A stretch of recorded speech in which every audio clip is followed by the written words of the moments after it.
पुंसीदा अवा अना थेंनद्रिङै युमगी अवाबा करिनो खंद्रिङै नहा ओइरिङैगी मतमदो यामना नुंगाइबनिदा college कारक्क मतमदा बुंगचादो यामना ngauna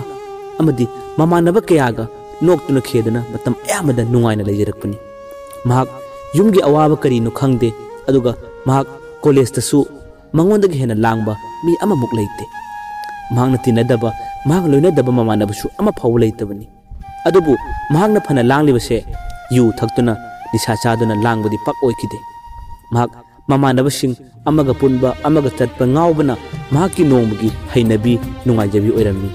yumgi makhadasu ngakta phaw leitabani college ke mamanabasingga pungradi bungcha yauradi mafamado adumak loirabani bungcha haradi mi khudimangna college aduda mabu khangnadaba yaudabani mahak third semester karabani madu phawbada mahak langba amadi nungai thokpagi hainabidi adumak ngasi phawba mangonda madugi magulado chenduna leiri phana langlurasu phana ngaururasu nongmadi aigi sunumi lai haibaduni makhoi college aduda ahanba first semester tamlakhibi thoibichabu ubada bungchado mausaga iman manakhidabani thoibichabu ahanba urba mikupta mangonda kari phawkhibana khangde maki thamoida thoibishagi damak yamna nungsijaba amadi thoibichabu lumdaga yengjaba amadi bungchada taptan phawba horakki bungchagi matawodo ubada makhoi college taminaba mamanaba singnasu mangonda he chulaknabi bungcha se handakti mahoksaga manadre college sida thoibichan hek tamlakpadagi bungcha se mawng ama tawre haiduna he chulaknabi bungchana thoibichabu lumlaga yengjaba mangonda khaliba wakhansing thoibichasu khara di khangmugum tawri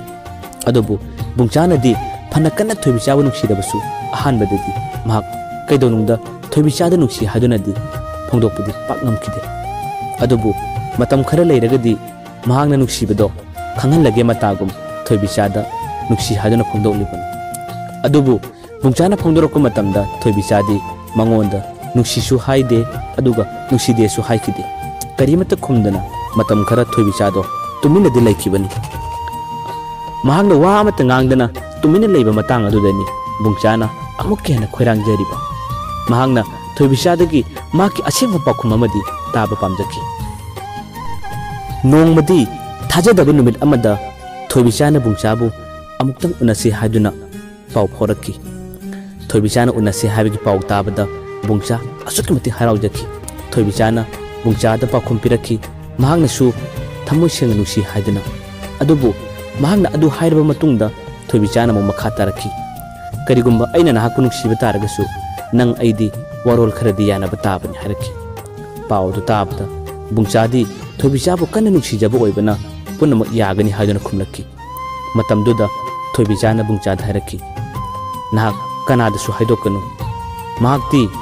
yamna lairaba machani aduna nahakna yaragadi chahi ani mukti nang aingonda tha khudingi lupa lising ani ni piba ngangodra haiduna thoibichana bungchada haraki adubu pawdu tabada thoibichana adumna thamoi seng hajarako mato oduda bungchana haiki lupa lising ani nate tha khudingi aina ngonda lupa lising ahum oraksu mateng pangi haiduna bungchan hairaki matau asumna makhoi ani yamna sengna nuksibagi lambi yama tapna sagat bahuraki thoibichaga hek khangna khiba numitagi bungchado mausaga iman manakhidabani mahak thoibichana leiba mafamda langba nokheba tau khidre aduga thoibichada mahakna tha khudingi lupa lising ani pinaba kan honarakibani hanadi yumdagi mamadagi mapadagi toina paisa lauraga thoibichada piramani adubu tha khudingi lupa lising ani yumgi midagi niba ikairakpadagi bungchado masana college sataba matamda lona kana khangandabida thabak suba chatpa horakki aduga mak tha khudingi soidanaba thoibichada paisade adumak pikhibani thoibichana mangondagi paisa lauribase nuksiribara natraga tattawribara thoibichana su bungchabu asukimati nuksije haibadi college da leiriba mipum khudimana su khangbi makhoi ani matam ayamada wari sanaba matam da su thabaki khangi wari yama tathok tasin tawnabani thoibichana su bungchada atopa thabak sing mahangna college tamligi manungna माने apply तौब याबसिंगसु नमदना हेक थौजिनदना तौहनबिरम्मी अदुबु नोंगमदी लाइबक फबदगी बुंगचादो central की थबक अमा try तौरबो मतमदा महाकी लाइबक फब नुमित हाबदो थोकिदिना बुंगचादो central की थबक अमा माने apply तौबदा थबक अदो खलखिबन पावदो थोबिचाना ताब मतमदा थोबिचासु असुकमति हराउजकी अदुगा बुंगचा अमदी बुंगचा की युंगी मिशिंग ममानबसिंगसु असुकमति हराउजकीबन बुंगचाना थबक फंखिबदो मखोय अनि खंगनरकपा चही अमरोम फरकपा अदुवाइदनी बुंगचाना सेंट्रल की आर्मी की दमक ट्रेनिंग चलमदाइदा थोबिचागा मखोयनी वरी क्या सानकी ngasidi bungchado mahak ki thabak ki training changkhre bungchana changkhre matungda phone paibagi khudongchaba kaya phangdabana mahakna amuk phone paibagi khudongchaba phangwa matamda mahak thoibichaga wari yam tattana sanarami asum haukhibana bungchana mahak ki training ki tangkhai chalakpa matamda mahak ki pe phangbada mahakna thoibichada hana pikhidaba lupa lising ani do mahakna punamasing do phukatlaga tha mari manga gisu thoibichada phajana thaki asum haukhibana bungchado mahakna training changkhai chalaba matungdagidi mahak thoibichada phone itok topi khudongchaba phangkhiramde mahak phone pabi khudongchaba phangdabana yamna waki aduga mahakna tha amagi matungda amukaktangdi phone tobi khudongchaba phangki matam adudadi mahakna thoibichada phone toba matamda thoibichagi number ado switch off leiba horakhi bungcha kari tawrabano haiduna mahaki wakhanda jingnaba kayadi phauki adubu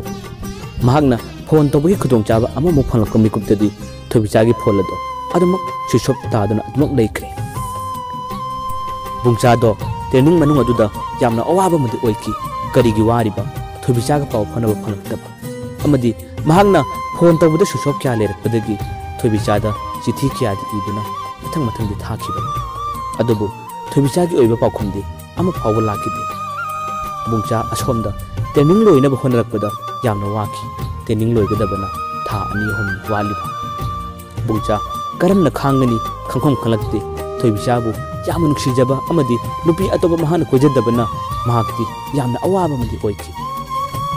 matamna asum hokibana ngasidi bungchado training loiduna yumna thorakle bungchado yum hek yorpaga ngahakta phawba leitana leiba ngamkhidabani mahak thoibichabu unaningmana yamna ngawkhibani mahakna nungthingi matamda khara ngalap thoibicha khogi lekai da chattuna thoibichabu unaba lakki hanadi mahak thoibichagi yum asengba kaidonungda khangdabani ngasidi lekai aduda leiba mi amada hangduna thoibicha khogi yum tamna para changlakki adubu thoibichagi mathol ani hum wangu yum madu obada bungcha ahanbadadi pungangakki karigi ngagliba matam amadadi thoibichana mangonda yam lairaba nupi ni hairamlaba magi aduguma yum madu obada bungchada angakpa kharadi phauki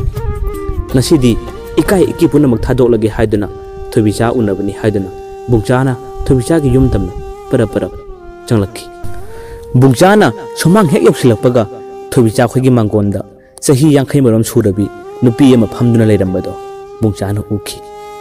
bungchana thoibicha khogi yumsibo asi oibirabara haiduna hanglubu mikupta nupiduna bungchabu khangbugum toraki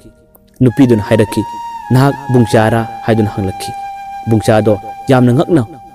mani haiduna khumbu mikupta nupiduna kakhala ulaw haiduna bungchabu mangonda phamhalami aduga nupi yaduna imungda changkhraga chawraba khawga mama puthoroktuna bungchada pirammi se asigi khawo se thoibichana pirammani haiduna bungchada khawdo piki khawdo pibadagidi bungchado yamna ngakna thoibicha mukta unajage kadai da chakhibano haiduna hanglamni wahayadu tabadani thoibichagi mamado mamitigi mapi lepa leitana sintharaduna khonjen thokna kappa horakhi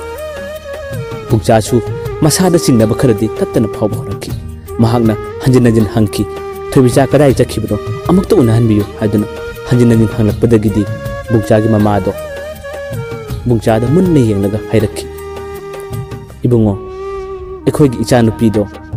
ngasigi taibang asi thadoktuna jakhiba tha amarom pharini wahayadu tabada bungchado swai lauki mahak wa ama phobo ngamungam khidre mamittagi mapi lepleitana sintharakhi matau karamna leidibano haiduna wa hangbusu ngamdre bungchado adum khonjen thokna kanna kanna mangol aduda kappa horaki khudakta thintha batawdana bungchado mamana piramba khawdubu khudakta hangdokki khawdubu hangdoliba mikuptadi bungchada pirabani haduna phiron phurit khongumna chingba kayam shuyaramki madugi marakta mathak ithang thangbada chithi am shuyaramki chithi adubu khudakta hangdoktuna bungchana paba hawri chithi adugi warolda asumle irammi dabungcha punsi se yamna ngai matamdo nang ningsinglibra aina ahanba first semester karku matamda nang na ibu kaya da ngaujakhiba kaya da lumla lumla yengjakhiba puna muksingdo ai di ngasi su min mangda asma udna leiri nangondagi aina laukhiba lupa lising ani ani edo nanga iga marup ama yaukhiban marup tu su phawrabani nakhoigi mamada lupa lakh ani makhai aina pikhiban paisa singado nangi tungi kana nabagi damakta tungi nangi chawkhan nabagi damakta nang phajana sijinau ko punsi sidi nangi nanakta leiduna nangi nupi oiduna nangi seba tawning adubu handaki mapok asidadi ai tamlamdraba male nangna thorakko matamdadi nangna aibudi uba phangani habase ai thajabadi ngamdre aise heart patient nangna thabak changkhaba matungda nakhoigi yumda ai anirak ahumlak challu nakhoigi mama amadi nakhoigi babaga ai wari phajana sanakhi adubu nakhoi mama babadadi aigi wari singase nangonda khanganganu hadana aina makhoida haiki khanghodana khangchok choksilakkiba aigi hakyang phibam sina ai nangonda pau phawbagi khutong chaba pau phangkhidabani adubu punsi sidi handaki mapok sida nangi oiba phangkhidrabasu mathangi mapok amada nang ai thengnaba tarabadi matam maduda nangna nupi oiduna aduga aina nipa oiduna nangbo amuk aina koitan tanba oijage ko tabungcha handaki mapok sidi nang ai asumna leiminok tamlamdre nang ai buwarau kono ko nahaki thoibicha warol adu parba matung dagidi bungchado hauna hauna kanna kanna kappa horakhi mahangna kappadu ubada thobicha gi mamadu su punna kappa yawre bungchado mama mamitto umpom pom mahangna yumda chalamdai gi mikupta thobicha gi mamana bungchada hairami ibungo nahangna thobicha lei kitaba tarabasu matam matamgi kumgi kumai harau la ko matamda nang ima khoi gi nakta amu makoi thoro upo maduna aina ai gi cha thobicha bu yengjabani khanjaragi ko hairakhi bungchado wa ngangbudi ngamdadana manga khairaga mak lakani habagi thajabadi piram asumna tapna tapna thorakpana bungchado karamba matamda pung kayada mak yumjokhibano haiba khangkhide mak numidangduma chakchaiba yadaba makhai yamna kanna kapki maki awaba nungaitabado bungchagi mama mapasu punna khangi adubu pau tamthokano haiduna hairambaduna mangona taktabani kari pambai lei kari amu hairugani thamoi senga nuksijaba mahaki damaktadi ishwar ama makni khanjariba thoibichana mahakpu thadoktuna ngasigi taibang asidagi yam lam leikiba matam asida bungchado machi machi khuding kap kaptuna lenki masada nungaiba haining singningba haibado phawkidre mausagi bungchado oikidre mamanaba kayana mahaki mataw adubu uraga kanna themjinabadi honabiki adubu mahaki thamoida chukhraba thobichagi kangumdraba saktam kaya aduna bungchadi ngasi phawba mahana suti hek thorpa khudingi machi machi kaptuna aspak len kibani